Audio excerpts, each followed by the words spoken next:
और गिरिडीह के पेंगाबाद में बीजेपी के चुनाव से प्रभारी हिमंता बिस्वा शर्मा ने हवलदार के परिवार से मुलाकात की। इस दौरान हिमंता बिस्वा शर्मा ने कहा कि हवलदार के परिवार के साथ बीजेपी खड़ी है, बीजेपी हर संभव परिवार की मदद करेगी। वहीं हिमंता बिस्वा शर्मा ने हत्यारे की जल्द गिरफ्तारी की मांग की है। उनसे खास बातचीत की हमारे संवाददाता श्रीकांत ने। साथ मौजूद हैं आसाम के सीएम हिमंता बिस्वा शर्मा और झारखंड के साथ चुनाव प्रभारी। वो गांडे विधानसभा के बेंगाबाद में आए हैं पीड़ित परिवार से मुलाकात करने। जिस हवलदार की हत्या हुई थी, सजा याफ्ता कैदी ने हत्या की थी, पीड़ित परिवार से मुलाकात की। उन्होंने ढांढस बंधाया है। सर, आपने पीड़ित जो थे मां से मुलाकात की है, सर क्या कहेंगे आप? मां से मेरा मुलाकात हुआ। एक सातिल अपराधी को गार्ड ड्यूटी देने के लिए खाली एक ही पुलिस कांस्टेबल को छोड़ देना और फिर वो पुलिस कांस्टेबल को मार के फरार होते हैं। एक सप्ताह हो गया, अभी तक वो अपराधी को आप पकड़ने में कामयाब नहीं है। और जब आज बाबूलाल मरांडी जी और मैं यहाँ आया हूँ शोक संदेश देने के लिए, उनका फैमिली को आप सुबह घर से ही लेके चला जाते हैं। तो ये कैसा सिस्टम चल रहा है? तुष्टीकरण का राजनीति का एक हक होना चाहिए।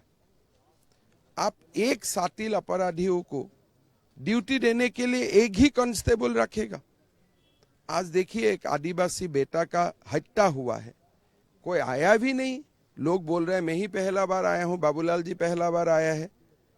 यहाँ का क्या विधायक विधायिका नहीं है? आना चाहिए, परिवार का साथ खड़ा होना चाहिए। और जो अपराधी ने इतना घृणनीय काम किया उनको सजा होना चाहिए। सजा या मौत से कुछ भी कम नहीं होना चाहिए। अब कैसे इतना राजनीति मत करो, इतना तुष्टीकरण का राजनीति मत करो। आपने मां से मुलाकात की, क्या लगता है कि मां क्या दर्द और मां की पीड़ा के सामने? मां तो बेचारी रो रहा है, उनका बेटा चला गया है, तो उनका दुख हम लोग समझ भी नहीं पाएगा।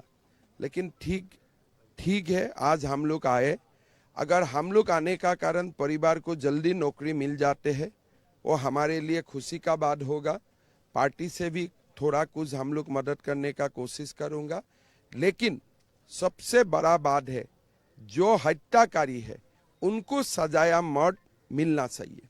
और हत्याकारी का नाम आप जानते हैं, मैं उनका नाम लेना नहीं चाहूंगा। झारखंड में लॉ एंड ऑर्डर को किस रूप में आप देखते हैं? देखिए, यहाँ तो लोग में आया बोला इधर गोली हुआ, इधर ये हुआ, हजारों बार उन्होंने बताया। लेकिन मैं एक स्पेसिफिक केस के लिए आया हूँ, इसलिए मैं बहुत ज्यादा बोलना नहीं चाहूंगा। लेकिन इतना मैं हेमंत सोरेन जी को जरूर रिक्वेस्ट करूंगा। देखिए, ये आदिवासी बेटे थे, एक आदिवासी बेटा को मार दिया गया। एक सातिल अपराधियों का साथ खाली एक कांस्टेबल का ही ड्यूटी क्यों लगाया गया है? हेमंत सोरेन जी इसको इंक्वायरी करे, एसपी और जो भी अधिकारी है उनका खिलाफ व्यवस्था ले, और जो अपराधी भाग गया है उनको पकड़ के सजाया मौत तक लेके जाइए। इतना मेरा हेमंत सोरेन जी से रिक्वेस्ट है। और मैं मानता हूं एक आदिवासी परिवार को न्याय देने के लिए वो सब कुछ करेगा, इतना मेरा विश्वास है। हिमंता बिस्वा शर्मा ने अभी पीड़ित परिवार से मुलाकात की है, पीड़ित परिवार को ढांढस बनाया है और राज्य सरकार से ये मांग की है कि जो भी आरोपी हैं उन्हें जल्द से जल्द सजा दी जाए और पीड़ित परिवार के साथ न्याय हो। उनका यही कहना है। अपने सहयोगी अभय और राहुल के साथ न्यूज 11 भारत के लिए गिरिडीह से श्रीकांत। तो आपने हमारी पूरी रिपोर्ट देखी और क्या कुछ खास बातचीत के दौरान हिमंता बिस्वा शर्मा ने कहा, ये भी आपने सुना। चर्चा कर लेते हैं अधिक जानकारी के साथ। देखिए, हमारे साथ गिरिडीह से हमारे साथ संवाददाता श्रीकांत जुड़ रहे हैं और रांची से हमारे साथ संवाददाता राजेश जुड़े हुए हैं। राजेश, आपके पास आने से पहले श्रीकांत से सवाल लेना चाहूंगी, क्योंकि श्रीकांत, आपने हिमंता बिस्वा शर्मा से बातचीत की, कई विषयों पर आपने बातचीत की है। लॉ एंड ऑर्डर को लेकर आपने सवाल पूछे, हवलदार की मौत को लेकर के आपने सवाल पूछे। गंभीर आरोप हिमंता बिस्वा शर्मा इस दौरान आपसे बातचीत के दौरान लगाते हुए नजर आए। क्या कुछ निष्कर्ष निकल पाए उनके इन तमाम बातों का? देखिए, निश्चित तौर से आसाम के मुख्यमंत्री हैं हिमंता बिस्वा शर्मा और झारखंड चुनाव के सह प्रभारी भी हैं। लगातार झारखंड का जो संगठन है भारतीय जनता पार्टी का, वो कैसे धारदार हो और कैसे इसमें एक नई ऊर्जा भरी जाए, इसको लेकर वो लगातार एक्टिव दिख रहे हैं। और बीते जो महीने के दौरे को अगर आप उठा के देखेंगी तो चाहे उनका संथाल का दौरा हो या फिर कोल्हान का दौरा हो या फिर आज उन्होंने गिरिडीह में पीड़ित परिवार से मुलाकात किया। हवलदार चौहान हेम्ब्रम जिनकी हत्या एक सजा याफ्ता कैदी ने कर दी थी, उस पीड़ित परिवार से वो मिलने पहुंचे। तो कुल मिलाकर अगर आप देखेंगे तो जितने एक्टिव झारखंड में भाजपा के नेता नहीं दिखेंगे, उससे कई ज्यादा एक्टिव हिमंता बिस्वा शर्मा दिख रहे हैं। तो निश्चित तौर से जब लीडर एक्टिव होता है, जब कप्तान एक्टिव होगा, तो उनके नीचे के संगठन के सारे लोग स्वतः एक्टिव हो जाएंगे। ये भी एक कोशिश है। आने वाले जो चुनाव हैं उसे को लेकर सारी कड़ियां जोड़कर देखी जा रही हैं और सरकार पर वो लगातार हमलावर भी रहे हैं, तुष्टीकरण का आरोप भी लगाते हैं हिमंता बिस्वा शर्मा सरकार पर। दूसरी ओर हिमंता बिस्वा शर्मा ये भी कहते हुए नजर आते हैं कि वो यहाँ पे कोई राजनीति करने नहीं आए हैं, पीड़ित परिवार को ढाढ़स बंधाने और पीड़ित परिवार के साथ खड़े होने के लिए वो यहाँ पे आए हैं, उनका हाल जानने के लिए वो यहाँ पे पहुंचे हैं। और इसी कड़ी में उनका दौरा जब उन्हें ये बात मालूम हुई तो वो सीधे गिरिडीह के गांडी प्रखंड के बेंगाबाद में पहुंचे हैं और उन्होंने पीड़ित परिवार में जो हत्या हुई है चौहान हेम्ब्रम की, उनकी माता से मुलाकात की और माता को ढाढ़स भी बंधाया है और कहा है कि वो सरकार से मांग करेंगे। हालांकि आज सरकार ने इस मामले में एक बड़ी पहल भी की है। हेमंत सोरेन ने परिवार को तुरंत राहत भी दिया है और जो नियम के तहत मिलने वाला लाभ है उसको लेकर भी ऐलान कर दिया गया है। लेकिन कहीं ना कहीं अगर आप देखेंगे तो आप इसे मान सकते हैं कि जिस तरीके से क्रिकेट मैच के आखिरी दौर का जब गेम चलता है तो ये तय रहता है कि आपको समय सीमा भी तय है, इतने कम गेंदों में कम बॉल में इतना रन बनाना है। अब आपकी टीम पे ये निर्भर करता है कि कौन सी टीम बेहतर परफॉर्म करती है और कौन सी टीम मैच जीत कर ले जाती है। तो उसी तरीके से अब झारखंड के वो सारे मुद्दे पटल पर हैं, चाहे सड़क पर हो या सदन में हो, उन मुद्दों के सहारे राजनीति साधने की सीधी सीधी ये कोशिश हो रही है और उस राजनीति के जरिए, उन मुद्दों के जरिए आने वाले चुनाव को साधना है, अपने कार्यकर्ताओं को ये मैसेज देना है। बिल्कुल श्रीकांत, चुनाव नजदीक है, अब क्या कुछ उसका चुनाव पर असर होगा ये आने वाला समय बताएगा श्रीकांत। लेकिन जब बातचीत कर रहे थे आप हिमंता बिस्वा शर्मा से, एक गौर करने वाली बात थी, उन्होंने कहा कि अब तक देखिए स्थानीय विधायक उनसे उनके पीड़ित परिवार से मुलाकात करने अब तक नहीं पहुंची। पहली बार उन्होंने बताया कि प्रदेश अध्यक्ष बीजेपी के बाबूलाल मरांडी वहां पर पहुंचते हैं और असम के मुख्यमंत्री सह चुनाव प्रभारी बीजेपी के पहुंचते हैं हिमंता बिस्वा शर्मा मुलाकात करने उनसे। ये बयान इधर आता है। दूसरी तरफ आपने तस्वीर देख लिया राजधानी रांची से, जहां पर सीएम आवास में पीड़ित परिवार ने मुलाकात की है।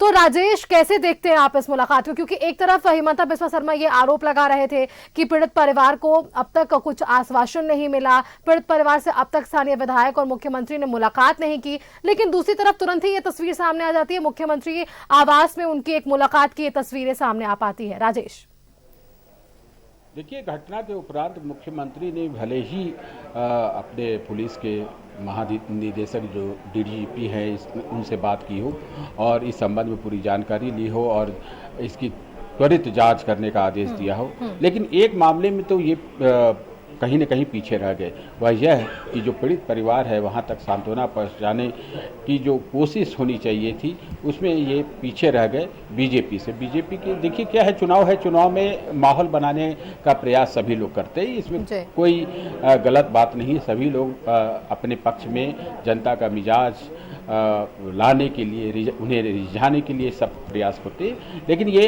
एक ऐसा प्रसंग है जिसमें कि घटना हुई है, एक हवलदार की हत्या कर दी गई है।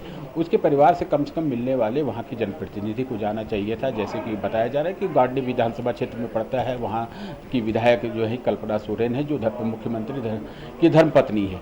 तो कहीं न कहीं ये पीछे रहने वाली बात है। बीजेपी ने जब यहाँ पर देखा कि हिमंता बिस्वा शर्मा ने कार्यक्रम बनाया, बाबूलाल मरांडी ने कल देर रात यह कार्यक्रम बना और एक टीम वहां रवाना की गई। चूँकि मुख्यमंत्री हैं हिमंता बिस्वा शर्मा, इसलिए सुरक्षा के इंतजाम भी किए गए। प्लेन से, यहाँ से चार्टर प्लेन से सभी लोग देवघर गए, वहाँ से फिर सड़क मार्ग से बेंगाबाद जाना था और पीड़ित परिवार से मिलना था। लेकिन जब चूँकि सुरक्षा के लिहाज से सभी को सूचना दी जाती है तो ये बात गिरिडीह पुलिस को भी पहुंची और वहाँ से बात फिर रांची पहुंची, राज्य सरकार तक पहुंची। तो आनंद फानन में यह निर्देश दिया गया कि जो पीड़ित परिवार है उसे यथासंभव जितनी जल्दी हो सके उसे लाया जाए। मुख्यमंत्री उनसे मिलना चाहते हैं और वही हुआ। पहले सुबह बताया जा रहा है कि 4:30 बजे इन्हें उनकी पत्नी यानी मृतक की पत्नी और बच्चे को लेकर पुलिस वहां से रांची के लिए रवाना हुई। वैसे वहां तो कहा गया कि हजारीबाग ले जाना है, लेकिन सच्चाई यह है कि इन लोगों को रांची लाना था, मुख्यमंत्री से मिलाना था। और जो आपने देखा कि सरकारी विज्ञप्ति के माध्यम से जो बताया गया है कि 1,29,00,000 रुपये उन्हें दिए जाएंगे, तो जो भी ऐसे ऑन ड्यूटी किसी पुलिस की मृत्यु होती है तो उसमें कंपनसेशन का एक प्रावधान है। फिर जितने दिनों की नौकरी रहती है उनका वेतन, अनुलाभ वगैरह सारी चीज़ें उसमें इंक्लूड रहती हैं, तो एक बड़ी राशि देखने में लगती है। इसलिए नेता प्रतिपक्ष अमर कुमार बावरी ने सवाल किया है कि ये क्या पैसा है। पैसा सरकार का अनुमान्य जो होता है, एक जो ऑन ड्यूटी पुलिसकर्मी की मौत होती है वह पैसा है, या फिर सरकार ने कुछ अपने स्तर से इस घटना के लिए मुआवजा राशि भी दी है और बाकी जो विभागीय सुविधा है वो अलग मिलेगी। तो ये सवाल उन्होंने खड़ा किया है। एक बात तो स्पष्ट है कि जब बीजेपी के लोग वहाँ जाने के लिए कार्यक्रम बनाए तब कहीं सरकार के लोग सक्रिय हुए और उन्हें लगा कि जल्दी से जल्दी इस काम को किया जाना चाहिए और श्रेय लेने का कहीं न कहीं प्रयास करने का किया गया। बिल्कुल राजेश, और इसी को कुल मिलाकर देखिए तो नेता प्रतिपक्ष ने 4 मुख्य सवाल पूछे और इन सवालों का जवाब मांगा है। दूसरी तरफ मुख्यमंत्री हेमंत सोरेन ने भी आश्वासन दिया है कि जल्द ही आरोपी की गिरफ्तारी होगी, लेकिन इतने दिनों बीत जाने के बाद भी अब भी पुलिस के हाथ खाली है। देखने वाली बात की कब तक की गिरफ्तारी संभव है। बहुत बहुत धन्यवाद श्रीकांत आपका हमारे साथ जुड़ने के लिए। राजेश, आप हमारे साथ बने रहिएगा, अगली खबर पर आपसे वापस से अपडेट लेंगे। फिलहाल श्रीकांत आपका बहुत बहुत धन्यवाद हमारे साथ जुड़ने के लिए और ये तमाम जानकारी हमारे दर्शकों के साथ साझा करने के लिए कि क्या कुछ आपकी बातचीत हुई आज हेमंत बिस्वा शर्मा से और कैसे वो देख रहे हैं इस पूरे प्रकरण को और क्या कुछ जांच की मांग आज की गई है।